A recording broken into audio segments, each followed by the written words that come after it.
Even, there's people that talk about Hitler wanting the tall, the blonde hair, blue eyed guys. Yeah. So if you look at the Americans who Paul Hillier says from Canada, he's the defense minister there. Paul Hillier. Uh-huh. He said that we were dealing with the tall whites. He said that? Oh, yeah. What does he mean by tall white? What is this tall white thing? Well, supposedly these are very very tall, very Anglo-looking, kind of Nordic aliens.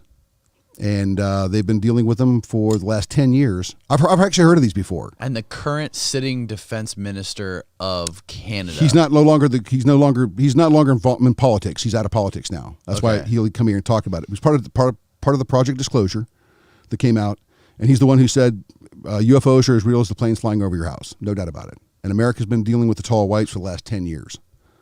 And who these tall whites were, I'm like, can you say that today? Really? Yeah. What's this guy's name? His name is Paul Hillier. Can you look at this guy? Yeah. It's Hellyer. Paul First name Hillier. Paul. Like a bell. Iran says tall white space aliens control America. There you go. Iran. Holy shit. But this is on Forbes.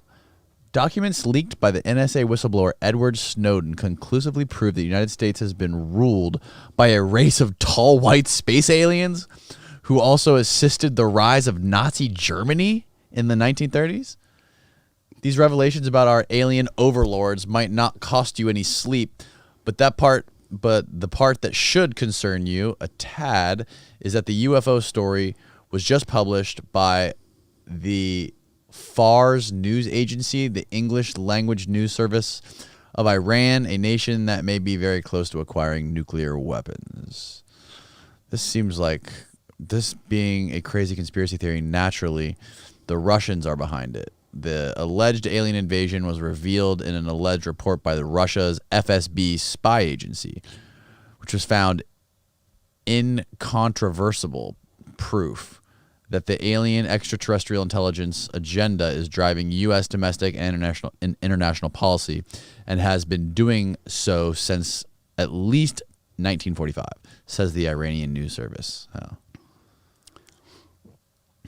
I mean, it doesn't say anything about that guy, though. No, like I say, no Paul Hillier. Snowden, who has been given asylum in Russia, leaked documents that are...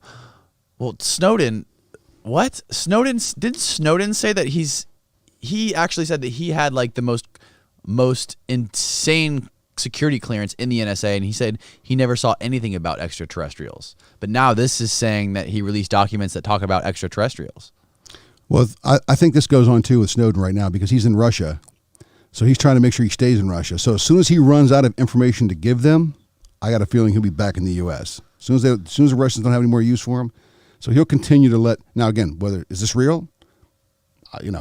Is it something he's just pumping out sunshine up their ass to make them feel good about, hey, check this out? Mm-hmm. It's the tall white is this will not be the last time you've heard of them. Now, I didn't hear they were running the U.S., but it's interesting that the Iranians say that they are. Mm-hmm.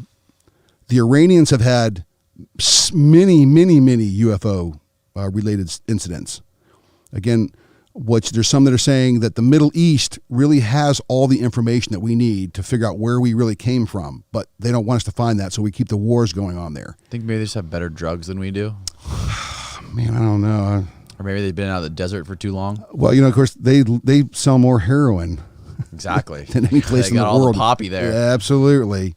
So maybe that's what's going on at the end of the day. I think it could be. But, again, when you hear things like the tall whites, nobody's saying that they're tall white guys. They don't have another name for them. It's that tall white thing. And why are they tall? They're big. They're big. They're supposed to be bigger than us.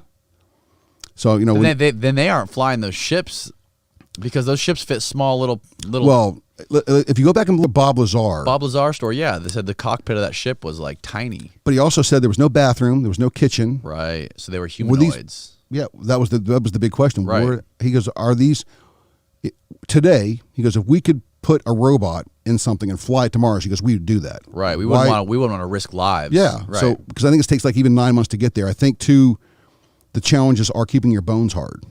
during that period of time because Right. the bones get so soft. Right. So- yeah, you lose bone density when you're in Big space time. for so long. That's why the astronauts, they have to like work out. That's They- exact. You see the running treadmill typically on there, Yeah, trying it to keep the straps bones them hard. down. Yeah, Yeah. trying to keep the bones hard. So, Right. I think at the end of the day, when you start looking again at the bigger picture, we would have done that. We put aliens or robots into a craft and sent it someplace, especially if they were that good. So, Right. that makes perfect sense. Like, yeah, it kind of makes more sense because what would you eat? Right. Where would you go to the bathroom? You know, where would you?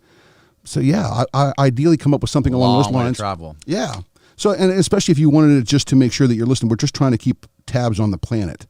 I was watching this is kind of getting off on a Bigfoot story, but I was watching a story where all these scientists had gotten together, and they were in Alaska, and they were there just to get some video. And these were scientists. These weren't people who were doing shows, or they weren't looking to do a movie, or strictly doing this for the sake of trying to figure out what people are seeing. And in the show, one of the scientists is in the field, and all of a sudden sees these lights that pop up above the trees. And so he's trying to see what they are while this is going on. And he's like, I'm not saying these are UFOs at all, because that's not what we're out here to look at. We're out here to look at trying to find out if Bigfoot's real. But what is this thing they were looking at? And they watched it for probably 15 minutes. And it was just funny that they're out there chasing this animal around that they say is alive, Bigfoot, and that they happen to see one of these things. And of course, that same night they see what they say is a Bigfoot. They actually get it on thermal camera. Did they really? And they were trying to figure out what they could just tell it was big. Yeah. And so they sent it off to a guy, and the guy said, dude, if you were in Africa, I'd tell you had a gorilla that looks just like a gorilla. Right. So that whole story kind of manifests itself into, again, back to the UFO thing. Are they here to monitor the planet? Because I can't think of why else they would be here. I mean, what would be the fascination with Do you us? think the tall whites are Bigfoot? I mean, I would say no, because these are Nordic style, but who knows? Listen, Maybe at they're the end wearing of like the a ghillie suit or something. day, a big hairy ghillie suit. Yeah. So, I mean, it's just strange, again, to think about that in the bigger picture. But there's so many things that are so outside of what we understand. Yeah. When you talk to somebody who's seen a Bigfoot, dude, they're telling you they saw a Bigfoot. You don't have to believe me. So that story in itself is kind of, unbelievable, because we're always told there's no monsters. There's nothing out there that's going to hurt you. And yet you have these events that take place. The whole UFO thing. Nobody ever thought of, I can remember back as a kid and people tell me, you're nuts to even follow this crap. It's all a bunch of hooey. It's just not real. And here we are, 45 years later, on the cusp of finding something out through the Pentagon. What was the guy's name that bought Skinwalker Ranch?